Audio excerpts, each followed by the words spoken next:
नमस्कार, India daily live देख रहे हैं। यहां पर मैं हूं आपके साथ Shivam Dubey. India daily live के बेहद खास बुलेटिन भारत डेली लाइव में आप सबका बहुत बहुत स्वागत। बुलेटिन की शुरुआत करेंगे, रुक करेंगे पहली खबर की ओर। इजराइल ने ईरान की राजधानी तेहरान पर हमला किया। स्थानीय मीडिया के मुताबिक तेहरान के यूनिवर्सिटी स्ट्रीट और जोमहोरी इलाके में मिसाइलें गिरी और डाउनटाउन में घना धुआं देखा गया। इजराइल ने इमरजेंसी घोषित कर दी है और पूरे देश में सायरन बजाए गए। आईडीएफ ने नागरिकों से सुरक्षित स्थानों पर रहने का निर्देश दिया है।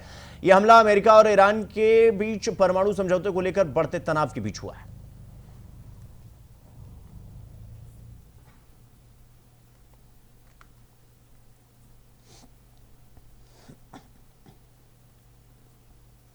तो हरियाणा के मुख्यमंत्री नायब सिंह सैनी ने कैबिनेट मंत्री अनिल विज के अंबाला छावनी स्थित आवास पर जाकर उनका हालचाल जाना। जानकारी के मुताबिक विज अपने घर के वॉशरूम में फिसल गए थे और जिससे उनके दोनों पैर में फ्रैक्चर हो गया। डॉक्टरों ने उन्हें कम से कम 1 महीने का बेड रेस्ट देने की सलाह दी है, इसलिए वो वर्तमान बजट सत्र में शामिल नहीं हो सके।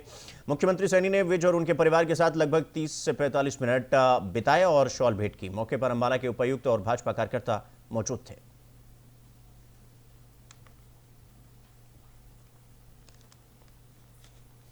तो गुजरात के भरूच में आम आदमी पार्टी ने कलेक्टर को याचिका भेजकर सेवाश्रम अस्पताल रोड से हटाए गए सब्जी और फल की लारियों को तत्काल वैकल्पिक स्थान आवंटित करने की मांग की है। पार्टी ने कहा कि ये सभी गरीब और मध्यम वर्गीय परिवार हैं जिनकी आजीविका लारी व्यवसाय पर निर्भर है। लारी हटाए जाने से वो बेरोजगार हो गए हैं। उन्होंने नियमित वेंडिंग जोन बनाने और वैकल्पिक कानूनी स्थान देने की मांग की है। यदि जल्दी कार्रवाई नहीं की गई तो आंदोलन की चेतावनी भी दी गई।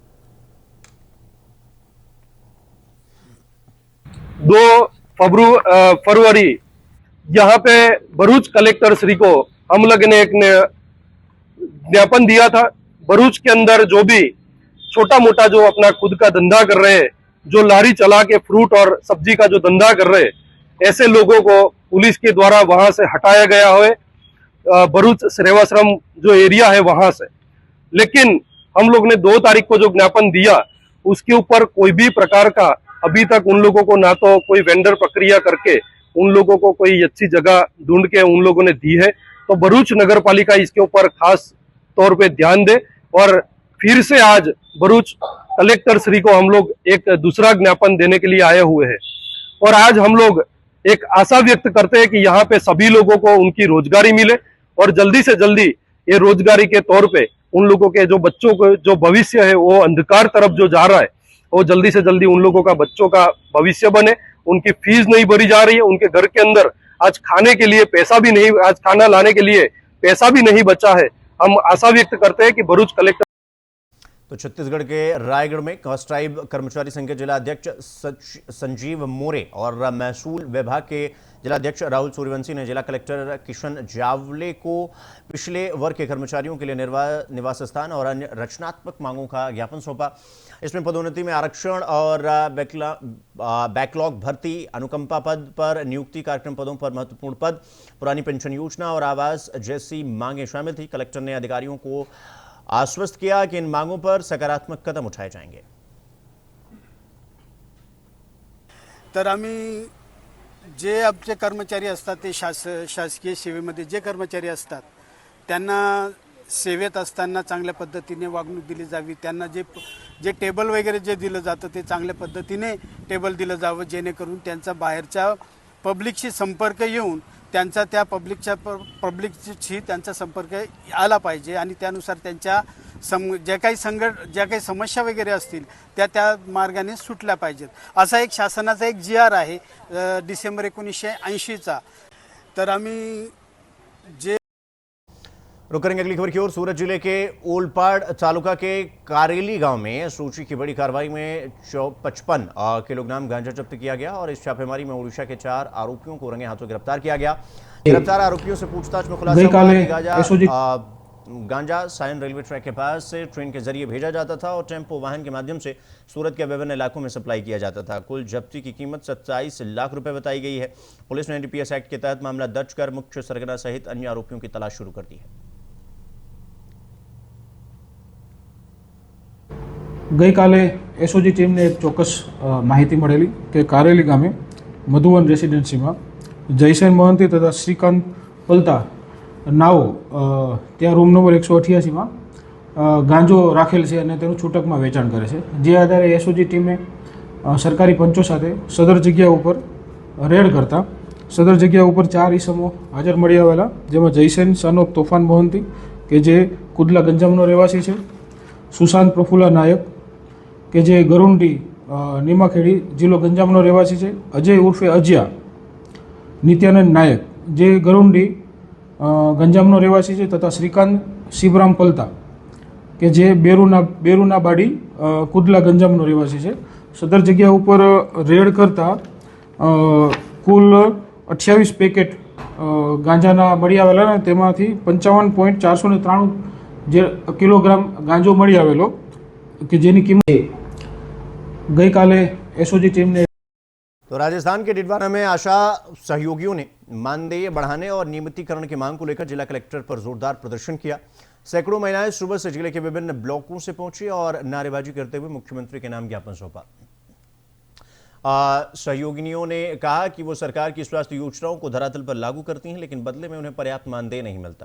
उन्होंने स्थायी कैडर में शामिल करने, मानदेय बढ़ाने और कार्यभार के अनुपात में उचित भत्ते की मांग की। प्रशासन ने ज्ञापन व्याप्त कर इसे मुख्यमंत्री कार्यालय तक पहुंचाने का आश्वासन दिया। राजस्थान अखिल राजस्थान का संगठन है। हम सभी बहनें आज कलेक्टर को ज्ञापन देने के लिए आए हैं। इसलिए आए हैं क्यों हमारा न तो मानदेय बढ़ता है और जो पीसीटीएस का ये पैसे आते हैं वही टुकड़ों में कर दिया। जैसे आशाएं मेहनत करती है लेकिन वो पैसे आते हैं जैसे भीख मांगने की भिखारी की जैसे। तो इस पैसे से आशा क्या करे, रोज के 25, 30, 20 रुपए आते तो हमारे बच्चे ही खा जाते हैं पैसे। उस पैसे से आशाएं क्या करें, इसकी वजह से तो ये सरकार नहीं दे तो अच्छा है। हमारा पेमेंट बढ़ाना चाहिए और हमें परमानेंट करना चाहिए। मांगे ये है कि हम जो आशा सहयोगिनी है, काम हमारे पर बहुत ज्यादा है, ऑनलाइन भी करो ऑफलाइन भी करो, लेकिन पेमेंट में हमें कोई याद नहीं करता। पेमेंट बढ़ता है सबका, लेकिन हमें हमारा कोई पेमेंट नहीं बढ़ता। बढ़ता है तो 5%, 10%, वो भी बढ़ा तो बढ़ा, नहीं तो नहीं बढ़ा। और कितना भी हम काम कर ले हमारा नाम तो कहीं आता ही नहीं है। दूसरी बात ये है कि जो आशा सॉफ्ट में जो अभी काम चल रहा है उसका पेमेंट हमें जो मिलता है, किसी को 8, किसी को 10, किसी को 7, वो पहले सब हमारा एक साथ आता था और अब जो है सरकार ने वो टुकड़ों के अंदर बांट दिया। तो क्यों कभी 100, कभी 200, कभी 500, और वो भी दिन के अंतराल में। ये नहीं भाई रोज आ रहा है या दिन में 2-3 बार आ रहा है, नहीं, वो भी 5-5, 6-6 दिन के बाद में। तो हमें क्या पता चलेगा? सब आशाओं फोन पे नहीं करती, सबको पता नहीं चलता। हमें कैसे पता चलेगा किस चीज़ का पैसा आया, किस चीज़ का नहीं आया? दूसरी समस्या हमारी ये है कि पेमेंट जो है हमारा वो बढ़ाया जाए, हमारा पेमेंट बढ़ाया जाए कम से कम। हमारे से अच्छा तो अभी कितना पेमेंट है? 4,500 रुपये है। और कितने की मांग है? वो जो बड़ा था। रुक करेंगे अगली खबर की ओर। गुजरात के सूरत में हजीरा स्थित आर्सिलर मित्तल निप्पन स्टील प्लांट में वेतन वृद्धि की मांग को लेकर कॉन्ट्रैक्ट कर्मचारियों का विरोध हिंसक हो गया। प्रदर्शनकारियों ने वाहनों में आगजनी की और तोड़फोड़ भी की। पुलिस ने स्थिति काबू में करने के लिए लाठीचार्ज किया, आंसू गैस के गोले छोड़े और 25 से ज्यादा लोगों को गिरफ्तार किया गया, यानी हिरासत में लिया गया उनको। इस दौरान हजारों की भीड़ और प्लांट के उपकरणों को नुकसान पहुंचा, लेकिन पुलिस ने पूरे इलाके में नियंत्रण स्थापित कर लिया है। देखिए, पानीपत में कुछ दिनों से वहाँ जो IOCL उनकी रिफाइनरी है उसमें वर्कर्स की L&T कॉन्ट्रैक्ट वर्कर्स की बहुत बड़ी आंदोलन चल रहा था एवं वहाँ स्ट्राइक चल रही थी।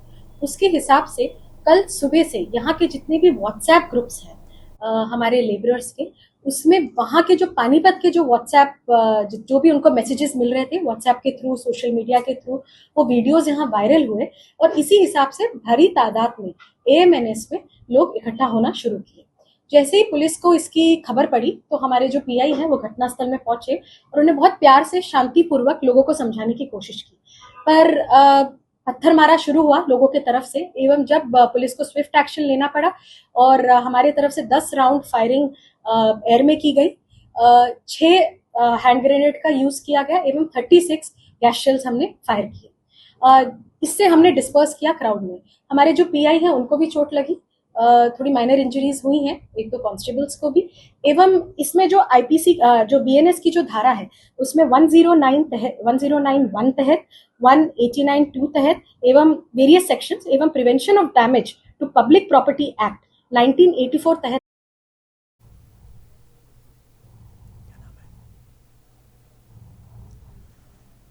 इस खबर पर हमारे साथ हमारे सहयोगी राजेश विश्वकर्मा हमारे साथ सूरत से जुड़ गए हैं। राजेश, जिस तरीके से स्टील प्लांट में कॉन्ट्रैक्ट कर्मचारियों का प्रदर्शन देखने को मिला और प्रदर्शन वो भी इतना उग्र जहां पर वो गाड़ियों तक को जलाने के लिए एक बार को सोच नहीं रहे हैं, क्या कुछ ये पूरा मामला है? इसके पीछे की वजह क्या है, थोड़ा विस्तार से बताइए राजेश।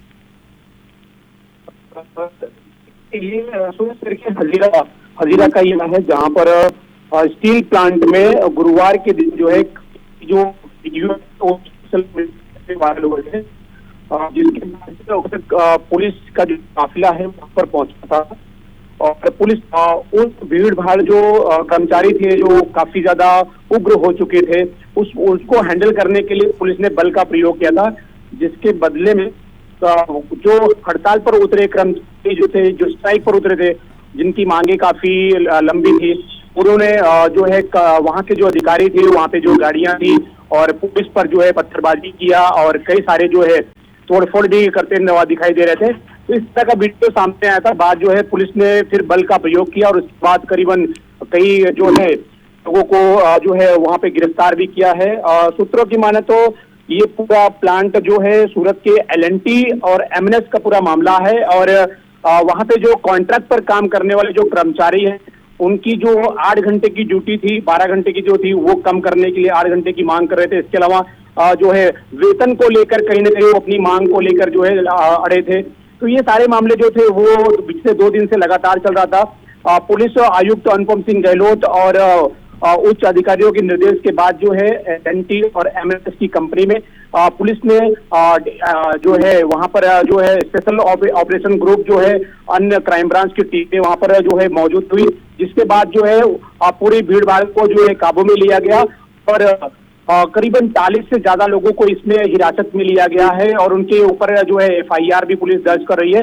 लेकिन सबसे बड़ा सवाल ये होता है कि जो कर्मचारी वहां पर पिछले कई सालों से लगातार काम कर रहे थे कॉन्ट्रैक्ट बेस पे, चाहे वो L&T हो या M&S का हो, तो कहीं ना कहीं उनको उस्काया गया था, जिसकी वजह से पूरा जो है जो वहां पर हाथापाई हुआ, जो सारे जो सीन गए वहां बड़े पैमाने पर तो हुई है, कहीं ना कहीं लगाई गई कई कार को। ये जो मामले सारे आए तो कहीं ना कहीं लोगों को उस्काया गया और जिसकी वजह से सारे जो है मामले आज जो है पुलिस के सामने आए थे। जी राजेश, एक तो इस पूरे स्टील प्लांट में कितने कॉन्ट्रैक्ट कर्मचारी काम करते हैं, दूसरा ये कि ये जो उनकी मांगे हैं कि भाई उनकी सैलरी बढ़ाई जाए यानी उनका वेतन बढ़ाया जाए, दूसरा ये कि उनका जो शिफ्ट टाइमिंग है वो 12 घंटे से 8 घंटे किया जाए, इसको लेकर क्या उन्होंने अधिकारियों से बातचीत करने की कोशिश की या फिर जो स्टील प्लांट के जो अधिकारी हैं जो पूरा देखरेख कर रहे हैं उनसे बातचीत करने की कोशिश की, उनकी तरफ से क्या कुछ प्रतिक्रिया आई, इसको लेकर कोई जानकारी आपके पास?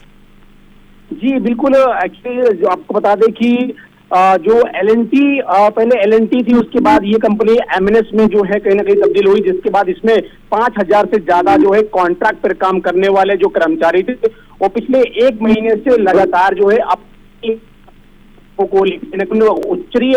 उच्च अधिकारियों से, वहां के जो कंपनी के थे पदाधिकारी थे कर रहे थे, लगातार ये जारी था उनकी मांगे पूरी की जाए। लेकिन वहां के जो उच्च अधिकारी थे, जो कंपनी के एम्प्लॉय थे, वो उनकी बात सुनने को तैयार नहीं थे। यही वजह है कि जो है गुरुवार के दिन जो है कहीं ना कहीं वो उनकी मांग को लेकर जब वो बैठे थे तभी जो है उनको किसी ने उस्काया गया है। इस तरह की जानकारी जो है कहीं ना कहीं सूत्रों से मिल रही है कि उनको उस्काया गया, इसीलिए जो है वो अपनी मांग को लेकर अड़े रहे और जब पुलिस ने बल का प्रयोग किया तो वो तमाम जो कर्मचारी थे उन्होंने भी अपने बल का प्रयोग किया, कहीं आग लगा दी तो कहीं भी पत्थरबाजी किया, पुलिस पर जो ही पत्थरबाजी किया, तमाम ये बात सामने आएंगी। लेकिन सबसे यही सवाल था कि उनकी मांगे अगर 1 महीने से चल तो जो M&S कंपनी में काम करने वाले जो कर्मचारी थे, 5000 वर्कर थे, वो अपनी मांग को जो है लगातार जारी रखे थे। तो फिर ऐसा जो है जिस तरह से उनपे इस तरह से जो है कड़ी जो कार्रवाई पुलिस कर रही है, उसके लिए भी आज जो है कांग्रेस पार्टी के जो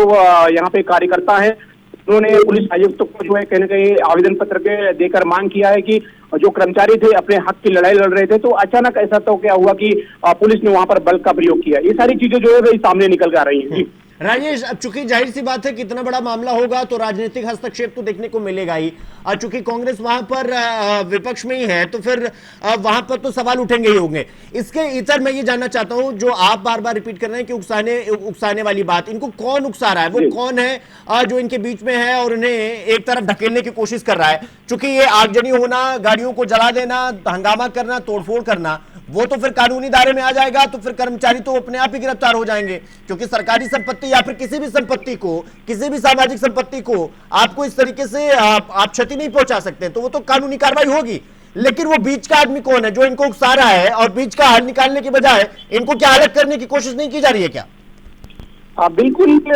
आपको बता दें कि ये जो है जिस तरह से सूरत शहर के जो हजीरा प्लांट है स्टील का, जो एमएनएस कंपनी है, वहां पर जब ये पूरा मामला गुरुवार को जब सामने आया, तब क्योंकि उससे पहले जो है ये कर्मचारी जो है आसानी से और बेहतर जो है अचानक जो है उनको उस्काया गया। ये बात अभी तक पुलिस ने जाहिर नहीं किया है, ना ही जांच हुई है कि किसने इनको उस्काया और किसकी वजह से ये जो है पूरा भगदड़ हुई वहां पर, और पुलिस की गाड़ी में आग लगाया, पत्थरबाजी किया। ये तमाम जो जानकारी है पुलिस जो है सीसीटीवी फुटेज के आधार पर जो है हाल में अभी जो है जांच कर रही है, लेकिन अभी तक कुछ सामने नहीं आ पाया है कि अगर किसकी वजह से और कौन है वो लोग जिनकी वजह से पूरा ये मामला जो है उसकाया गया है ये कर्मचारियों को। जी ठीक है राजेश, बहुत बहुत धन्यवाद आपका हमसे जुड़ने के लिए और इस खबर पर जानकारी हमारे साथ साझा करने के लिए। तो स्टील प्लांट में कॉन्ट्रैक्ट कर्मचारियों का प्रदर्शन है अपनी दो मांगों को लेकर। पहला ये कि जो शिफ्ट की टाइमिंग है उसे 12 घंटे से 8 घंटे किया जाए, और दूसरा उनकी वेतन में वृद्धि की जाए। हालांकि अब इसको लेकर प्रदर्शन देखने को मिला, आगजनी देखने को मिली, अब ये पूरा मामला बढ़ता जा रहा है। और तीसरा पक्ष ये कि राजनीतिक हस्तक्षेप यानी कांग्रेस का हस्तक्षेप भी हो गया है। अब देखना होगा कि यह मामला किस तरफ जाता है, क्या बातचीत से यह मामला सुलझता है या फिर और उलझता हुआ ये आगे बढ़ेगा। रुक करेंगे अगली खबर की ओर। राजस्थान के जालौर में ड्रग्स फैक्ट्री का बड़ा भंडाफोड़ हुआ है। ऑपरेशन विसर्जना के तहत पुलिस ने 50 किलो एमडी बनाने का करीब 15 करोड़ रुपए का कच्चा माल जब्त किया। इस छापेमारी में एक आरोपी को गिरफ्तार किया गया, जिसने बताया कि कच्चा माल गुजरात और जोधपुर से सप्लाई किया जा रहा है। जांच में सामने आया कि आरोपी ओम प्रकाश पहले बड़े तस्कर के सहायक थे और अब खुद सरगना बनकर पिछले 4 महीनों से मार्केट में हर 10 दिन में 10 किलो एमडी सप्लाई कर रहा था। पुलिस ने फैक्ट्री में अत्याधुनिक उपकरण भी जब्त किए और मामले की गहनता से जांच शुरू कर दी गई। मिली है जालौर के बागोड़ा क्षेत्र के गावड़ी गांव में, जहां ऑपरेशन विसर्जन चलाकर एमडी का जहर उत्पादन करने की एक बड़ी अत्याधुनिक संगठित कारखाने का, फैक्ट्री का उद्भेदन करने और विनाश करने में एनटीएफ को सफलता मिली है। कई तस्कर जो पहले डोडा चूरा और अफीम का कारोबार करते थे, उन्होंने वह कारोबार छोड़कर एमडी का धंधा अपना लिया, क्योंकि इसमें यह सस्ता है, फायदा ज्यादा मिल रहा है, युवा पीढ़ी को लत ज्यादा है, बचाव के रास्ते ज्यादा हैं और केमिकल्स आसानी से उपलब्ध है और जगह की आवश्यकता बड़ी कम होती है, परिवहन बहुत कम करना पड़ता है। तो इसी विन्यास को पकड़ते हुए हमने पूर्व के तस्करों पर निगरानी रखनी शुरू की तो हमारे शक की सुई बगोड़ा थाना क्षेत्र में जाकर जुड़ी, पर एग्जैक्ट लोकेशन का पता नहीं चल रहा था। तब हमने कबाड़ियों का सहारा लिया और करीब पिछले 15 दिनों से वहां घूम रहे कबाड़ियों ने हमें बताया कि खाली ड्रम एक जगह से बड़ी संख्या में खाली ड्रम उनको मुफ्त में दिए जा रहे हैं, ऐसा भी नहीं दिया जा रहा है। तो उस मिले अहम सुराग के आधार पर हम इस फैक्ट्री तक पहुंच पाए और करीब 15 करोड़ का माल यानी 50 किलोग्राम एमडी का जहर बनाए जा सकने योग्य कच्ची सामग्री करीब 400 लीटर वहां से विभिन्न मात्राओं में बरामद करने में सफलता मिली। एक अत्यंत आधुनिक फैक्ट्री नुमा उपकरण वहां से बरामद हुए, जो पूछताछ से सामने आया है कि कच्चा माल गुजरात और जोधपुर के विभिन्न क्षेत्रों से भीन माल की। अगली खबर राजस्थान के भरतपुर से है, जहां नगर पालिका द्वारा प्रस्तावित कचरा डंपिंग यार्ड को लेकर ग्रामीण आक्रोशित हो गए हैं। शुक्रवार को बड़ी संख्या में ग्रामीण एसडीएम कार्यालय पहुंचे और जोरदार विरोध प्रदर्शन किया। ग्रामीणों ने कहा कि डंपिंग यार्ड चामुंडा माता मंदिर के पास बनाया जा रहा है, जो क्षेत्र की धार्मिक आस्था का केंद्र है। उन्होंने प्रदूषण, दुर्गंध और स्वास्थ्य संबंधी खतरों को हवाला देते हुए प्रस्ताव को तत्काल रद्द करने की मांग की और ज्ञापन सौंपा। प्रदर्शनकारियों ने चेतावनी दी कि यदि प्रशासन ने शीघ्र कार्रवाई नहीं की तो फिर उग्र आंदोलन किया जाएगा।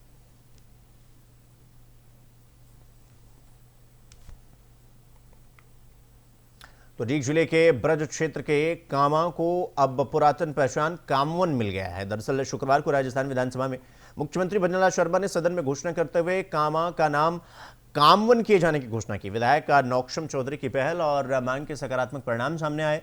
इस घोषणा के बाद कामवन क्षेत्र में खुशी का माहौल फैल गया और लोग सोशल मीडिया और स्थानीय जश्न के माहौल से अपनी प्रसन्नता व्यक्त कर रहे हैं। लाल दरवाजे और कामचेन स्टेडियम में आतिशबाजी, मिठाइयां और रंगोली के साथ उत्सव मनाया गया। जनता और स्थानीय संस्थानों ने मुख्यमंत्री और विधायक का आभार व्यक्त किया।